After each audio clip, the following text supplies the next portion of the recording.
À la une, le récent discours de l'ancien président Joseph Kabila a fait couler beaucoup d'encre et salive.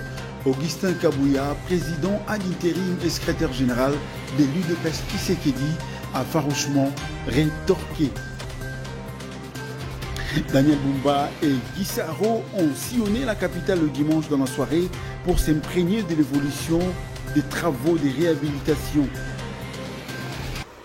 Une fois de plus, Madame, Messieurs, bienvenue à cette grande édition du journal. Le président de la République du Burundi, Évariste Ndayishimiye, est arrivé dimanche à Kinshasa pour une visite de travail. Sa visite s'inscrit dans le cadre des consultations avec son homologue, Félix Antoine Tshisekedi, en prélude du 12e sommet du mécanisme régional des suivis de l'accord prévu ce 28 mai à Kampala, en République d'Ouganda. Images et commentaires. Ces déplacements à Kinshasa ne sont plus à compter, la preuve d'une relation de bon voisinage au beau fixe. Ce dimanche matin, le président de la République du Burundi, Évariste Ndayishimiye, est arrivé à Kinshasa pour une visite de travail. Accueilli à l'aéroport international d'Njili par le vice-premier ministre, ministre de la Défense, le président burundais a ensuite pris la direction du palais présidentiel de Mongaliema, où l'attendait son homologue de la République démocratique du Congo, Félix Antoine Tshisekedi Tshilombo.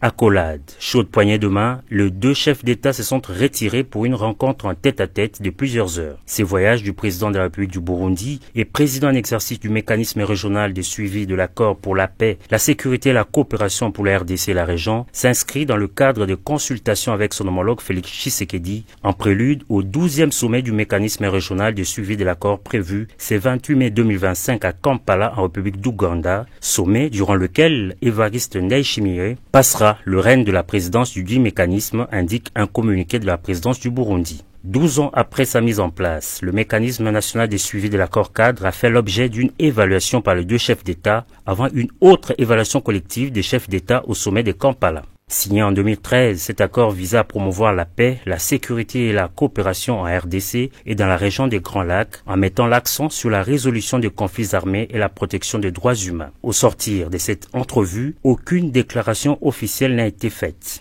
Pour le départ de son hôte de marque, le président Félix Tshisekedi l'a accompagné jusqu'à l'aéroport international de Njili. Les deux dirigeants vont poursuivre leurs entretiens lors du sommet de Kampala annoncé pour ce 28 mai 2025.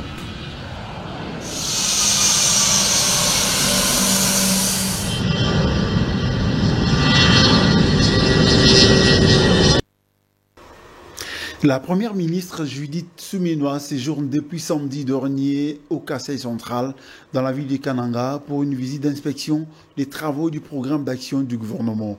Accompagnée par le gouverneur Moïse Kamboulou, la chef du gouvernement a fait le point sur sa présence dans la dite province. Suivez.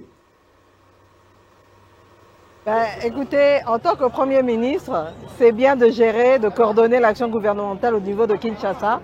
Mais c'est important aussi de descendre sur le terrain et au niveau des provinces. C'est vrai que je ne peux pas faire toutes les localités, tous les territoires, toutes les ETD, mais au moins arriver dans les chefs-lieux et essayer d'aller le plus loin que je peux pour me rendre compte moi-même de ce qui est en train d'être fait, de ce qui est en train d'être mis en œuvre en collaboration avec les différents gouverneurs de province et donc ici le gouverneur du Kasaï central, et ça me permet ensuite de voir comment on peut mieux faire les ajustements nécessaires par rapport à la mise en œuvre du programme d'action du gouvernement qui est exécuté ici dans la province, et s'il y a des ajustements, voir quelles sont les contraintes, quels sont les goulots d'étranglement pour qu'on puisse évoluer. Et donc ça, c'est un des premiers objectifs.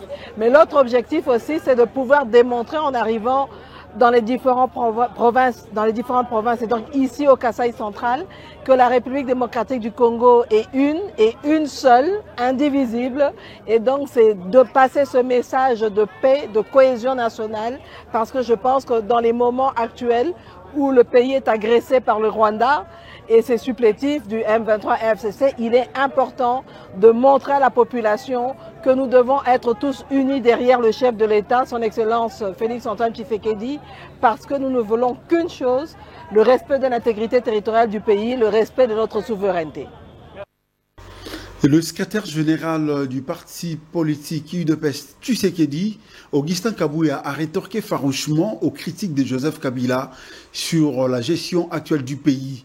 C'était au cours d'une matinée politique animée le dimanche dernier au siège même de ces partis. Suivez ces propos recueillis, réalisés par Ali Biaï.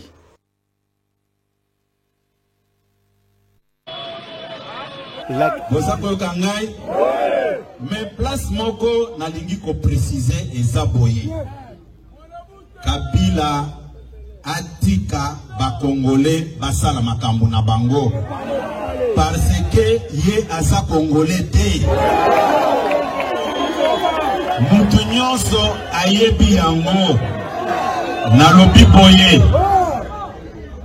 Kabila, bien que c'est un collègue président d'un parti politique, mais nalobi qu'il laisse les Congolais traiter leurs problèmes en tant que Congolais. Va imposer Bissoye pendant 18 ans. Au moment où Azaki na nationalité congolaise dit Bolandaki Ngoyumukena, un ancien membre ya parti na bango, alobaki boye, bayebisaki ngai, basengaki ye, aluka moyen ya ko faire accepter Kabila Joseph comme Congolais. Boza kolanda ngai, soki bozongi na prestation de serment na ye, bokoyoka aza kolobaka kombo na ye Joseph Kabila. Kombo ya Kabange ezalaki te. C'est après avoir réfléchi, après avoir pensé comment trahir les Congolais, bayaki kobakisa Kabange.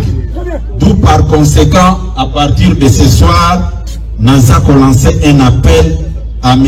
Kabila de laisser les Congolais traiter leurs problèmes sans discussion, puisque nous Congolais, nous allons nous entendre un jour, contrairement que yé sujet rwandais au Bakotela Kibiso Awa.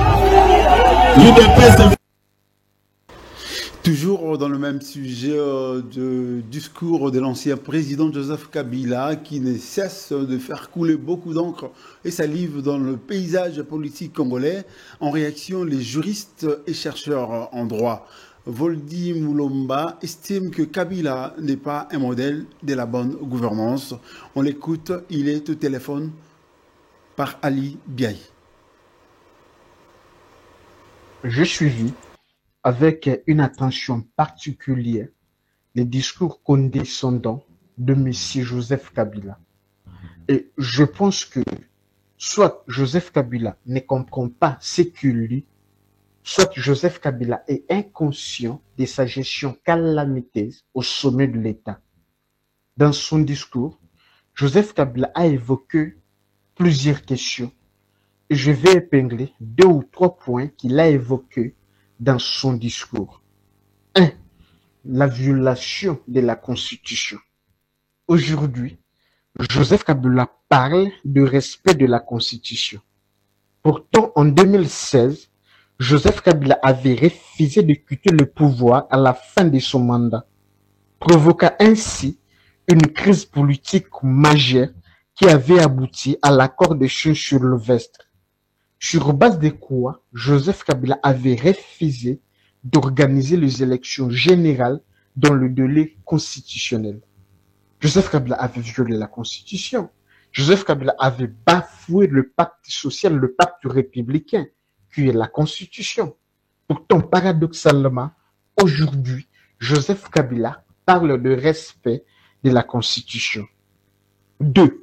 Joseph Kabila condamne les violations des droits humains sous le régime de Joseph Kabila. Des journalistes, des pasteurs, des activistes des droits de l'homme, des étudiants ont été traqués, humiliés, tués, kidnappés. Floribert Chebeyayo, Rossi Mukendieo, Thérèse Kaponga Lao, le pasteur Ekofo de l'église SCCEO, Sous le régime de Joseph Kabila, nous avons vécu un spectacle délirant et à ciel ouvert de détournement des fonds publics. Matata Ponyo venait d'être condamné par la Cour constitutionnelle pour le détournement des fonds publics commis pendant la présidence de Joseph Kabila.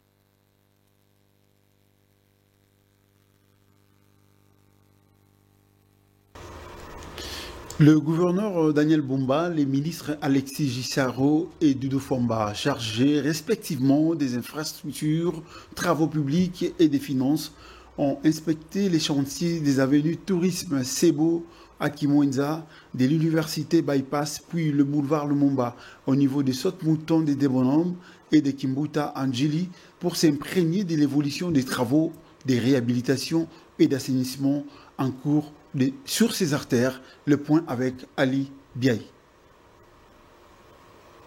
Ces chantiers font partie du programme d'urgence mis en place par les gouvernements national et provincial pour endiguer les problèmes du déficit de la voie qui cause des embouteillages, de l'insalubrité, des inondations, avec des conséquences qui vont jusqu'à des pertes de vie. C'est donc à une évaluation sur terrain que se sont livrés ces officiels. Sur l'avenue du tourisme, autrement appelée Nzela Yamaï, où les travaux vont bon train, ils ont exigé une livraison impérative dans le délai. Le passage au quartier Badiadingi à Selembao, les ministres et les gouverneurs ont lancé la construction d'un grand collecteur ainsi que des travaux pour lutter contre l'érosion Mbala. Le cortège des autorités a fait ensuite plusieurs haltes sur les avenues de l'université et bypass à Leba, puis sur le boulevard Lumumba, au quartier des Bonhommes, dans la commune des Matete, au niveau des Sautes-Moutons, où l'opération de Pointe-à-Temps a été lancée pour découvrir les nids des poules. L'avenue Kimbuta, dans la commune d'Ndjiri, a constitué la dernière étape. Les autorités ont salué l'évolution des travaux de bétonnage de cette voie. Face à la presse, le ministre des Infrastructures et Travaux Publics a rappelé l'engagement total du président de la République, Félix Antoine Tshisekedi, et du gouvernement national pour restaurer l'image reluisante de la ville de Kinshasa. Nous avons fait une tournée à partir de l'avenue Tourisme, qui est cette côtière qui est au niveau du district de Lukunga. Et donc nous avons continué ainsi jusqu'à atterrir ici au district de Tchangou, sur l'avenue Kimbuta. Et voilà, donc nous sommes assez confiants. Parce que comme nous le soulignons souvent, nous ne voulons pas voir des travaux qui commencent et qui ne s'achèvent pas. Ou des travaux qui commencent et pour lesquels on doit encore revenir à plusieurs fois sur les mêmes travaux. Et voilà comment nous avons voulu qu'avec au travers de ces travaux-ci, cette fois-ci, on intègre non seulement la réhabilitation des chaussées, mais également les problèmes d'assainissement pour prendre en charge des problèmes au niveau global. Pour sa part, le gouverneur Daniel Bumba a rassuré les Quinois que leur patience sera récompensée par la réalisation des travaux dont le double objectif est de fluidifier la circulation et améliorer les conditions de vie. Et l'autre tambolaki, na Mineta, na ministre de la Finance, pour tout ça la évaluation de Misa Nengezo Bandawa pendant la session sèche au Abengi Bongo, programme d'urgence qu'on est en train de mettre en place. Alors, programme Oyo et Rosala que tout le monde tout ça la paix, tout continue à banzer les alliés Kotongama. Au fait, chose de type, ça qui vient dans le discours, embouteillage, à Bossa et Kinshasa. Alors, tout ça s'inscrit dans un grand programme de lutte contre les embouteillages. Voirie est un problème à Kassi. Voirie est à qualité et hommage très appuyé, très mérité dans Mokonzamboka, Félix Antoine Tshisekedi Tshilombo. Avec un peu plus de volonté de la part des politiques et des experts, nous pouvons mettre fin aux maladies diarrhéiques. Il a bien martelé le représentant de son Excellence, vice-premier ministre du plan à la clôture de la télé d'évaluation l'an 1 et 2 du plan multisectoriel sur l'élimination des choléra et du contrôle des autres maladies diarrhéiques. Propos recueillis par Genèse Léa. Chers collègues, merci pour les débats qui ont émaillé nos 3 jours de travaux intenses et ont conduit à des propositions qui, j'en suis convaincu, vont tous permettre, pour les 3 années à venir, de mettre en œuvre d'une manière cohérente les PEMSEC 2023-2027 et préserver ainsi les vies de nos populations. Oui, nous pouvons.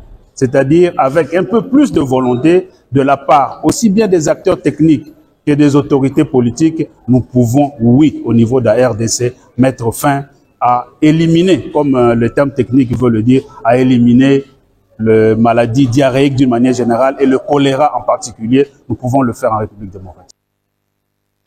Congratulations au personnel des Congo-Belge Télévision et surtout à vous, chers téléspectateurs.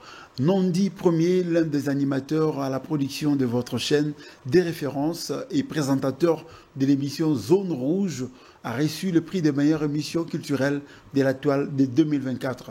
C'était au cours de la 9e édition des Culture Awards DRC World, trophée de la méritocratie, le dimanche 25 mai dernier à Africana Palace. Il est au micro de Genèse Leia. Bon, c'est un plaisir en tout cas. Je suis très flatté de moi-même, d'abord parce que pour moi, ces trophées n'est pas seulement un prix de la méritocratie, mais aussi pour moi une preuve de m'encourager en fait par rapport à ce que je me suis donné tant de fois, l'énergie que j'ai eu à mettre pour mon travail, ma vision également aboutit à quelque chose face au monde. Parce que je le dis là-bas, je suis revenu au Congo, c'était en 2023.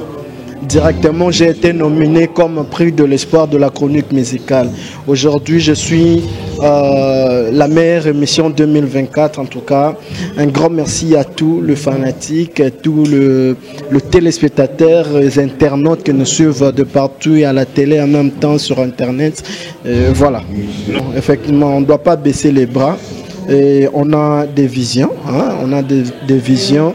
Et bien même que je ne dois pas l'étaler comme ça, mais seulement qu'il y a vraiment de choses à faire dans ce métier. J'ai une vision grandiose, mon frère, je te dis, donnez-moi seulement 5 ans, vous allez voir.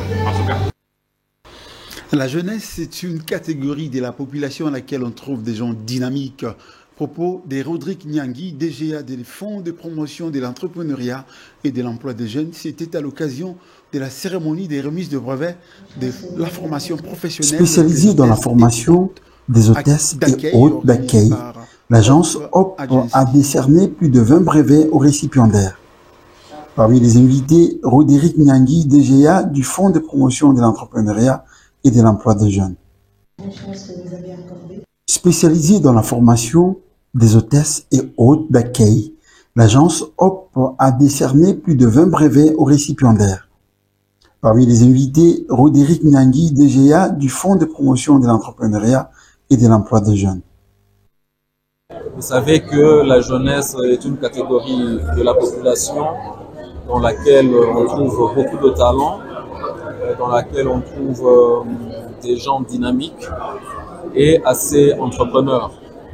Et c'est dans ce cadre que je suis venu participer à cette activité, tout simplement parce que j'ai dans mes attributions en tant que directeur général adjoint d'un établissement public qui s'occupe de la jeunesse, c'est dans mes attributions cette mission de contribuer, de participer, de financer les activités de formation, d'information et de connaissances pour tout ce qui contribue à l'insertion professionnelle des gens. Émotion et joie ont caractérisé les nominés. J'ai tenu à faire aussi cette formation professionnelle avec un professeur distingué. Et aujourd'hui, c'est le 24, le jour de la remise de brevet. J'ai obtenu mon brevet. C'était pas un jour facile. Il y avait quand même du stress depuis le matin, mais quand même, tout s'est très bien passé. Je suis fière de moi d'avoir participé à cette formation, d'avoir acquis ces compétences et je suis sûre que cela va vraiment m'accompagner et m'aider dans le monde professionnel. Rappelons que Madame Melou, directrice de Hope Agency, a salué l'engagement de son équipe qu'elle considère comme le socle de succès de cette édition. Dimanche 25 mai, c'était Noël pour les kimbanguistes, les adeptes d'une communauté religieuse créée dans la première moitié du XXe siècle dans l'actuelle République démocratique du Congo. Plus de 4000 d'entre eux se sont rendus en Kamba, une colline dite sainte à une centaine de kilomètres au sud-ouest de Kinshasa pour commémorer leur fête des nativités. Suivez. Jeudi 25 mai, c'était Noël pour les kimbanguistes, les adeptes d'une communauté religieuse créée dans la première moitié du XXe siècle dans l'actuelle République démocratique du Congo. Plus de 4000 d'entre eux se sont rendus en Kamba, une colline dite sainte à une centaine de kilomètres au sud-ouest de Kinshasa pour commémorer leur fête de la nativité. Pour les membres de cette communauté, Jésus-Christ, qui n'est autre que Dialungana Kiangani, est né un 25 mai en 1916. Nous sommes dans la joie à cause de la naissance du Fils de Dieu, Papa Dialungana Kiangani Noël Jésus-Christ. C'est pourquoi nous sommes là pour célébrer Noël, Noël, Noël dans le monde entier. Noël, Noël en Kamba, Jérusalem. Noël, Noël dans toutes les familles. C'est à partir de 2000 que les kimbanguistes ont cessé de commémorer Noël le 25 décembre, après avoir reçu une révélation de la part de Dialungana Kiangani, fils de Simon Kimbangu, leur Dieu créateur. Faire accepter à l'ensemble de l'humanité la date du 25 mai comme celle de la naissance de Jésus, c'est l'un des combats actuels de l'église kimbanguiste.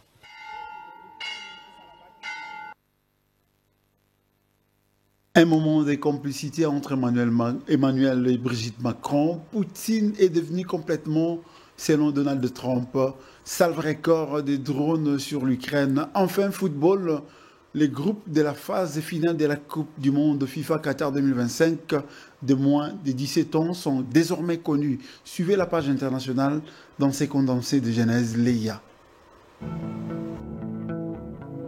Donald Trump avait annoncé en tant que président qu'il mettrait un terme à la guerre en Ukraine en seulement 24 heures. Cela fait désormais plus de 4 mois qu'il est revenu à la Maison-Blanche et il semble perdre patience. Dans un réseau social américain, il a qualifié Poutine de complètement fou. Il a exprimé dimanche 25 mai son profond mécontentement après le bombardement mené par la Russie en Ukraine au cours du week-end. Le groupe de la phase finale de la Coupe du Monde FIFA Qatar 2025 de moins de 17 ans sont désormais connus. Les tirages au sort effectués dimanche soir à Doha a placé l'équipe nationale du Qatar dans le groupe A aux côtés de l'Italie, de l'Afrique du Sud et de la Bolivie. Doha accueillera le tournoi du 3 au 27 novembre et pour la première fois élargi en 48 équipes dont 10 africaines. Il s'agit de l'Afrique du Sud, le Burkina Faso, la Côte d'Ivoire, l'Égypte, le Maroc, le Mali, l'Ouganda, le Sénégal, la Tunisie et la Zambie. Cette édition s'annonce historique à plus d'un titre avec la promesse d'un spectacle planétaire centré sur la relève du football mondial.